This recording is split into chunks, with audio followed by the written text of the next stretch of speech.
going on, y'all? We live here at The Cure, Pseudo.com. It's your man, Shawnee Culture, the runaway slave. We got my man E-Double in the house, Erick Sermon. We're going to make sure, if y'all don't know, y'all about to find out what's going on. We represent The Cure, and we do this show live here every Wednesday at Pseudo.com. Okay. And what we're trying to do here is basically create a place that people can come and feel like they can get that food for their soul in this hip-hop, you know, because the game has changed, you know, the music has changed, and it's really because of the culture of the streets. Like, what you feel in terms of the progression of where hip-hop is going over? I know it's two ways. I think that as far as hip-hop growing the way it is crazy, it's dope.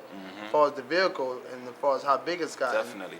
It's the fact that the way that it's at right now, as far as the following, is is too much of the same thing in hip hop. Definitely. And what you represent, I think you represent the culture of hip hop. True indeed. Which is you know, what the beats and rhymes is about.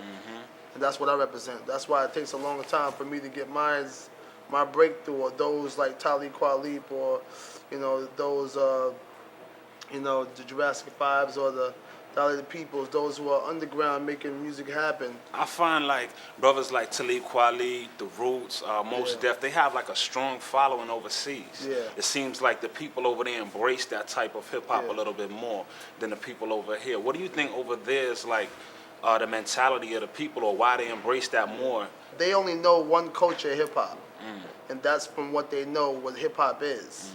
So, and they're behind. So they're still rocking and feeling this one way of hip hop.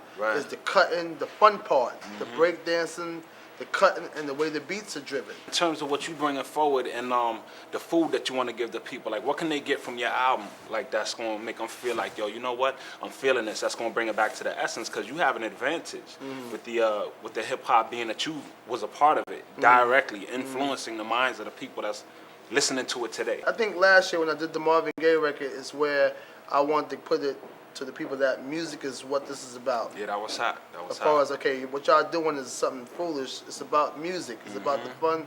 Hip hop is a fun culture. Yeah, you the said break something like dancing black is and white in one fun. room. The break dancing is fun. The graffiti is fun. You know what I'm saying? The clothing is fun.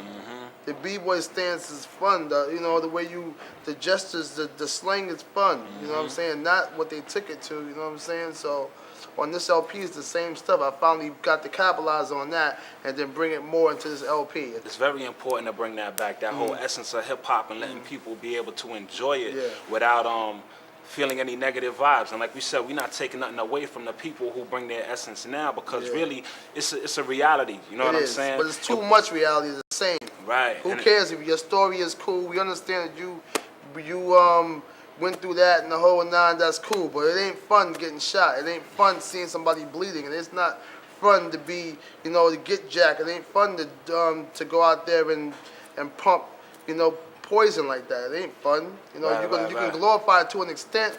Hip hop was the culture of it. Who cared? But the money's there, and rap is I keep saying rap is an occupation.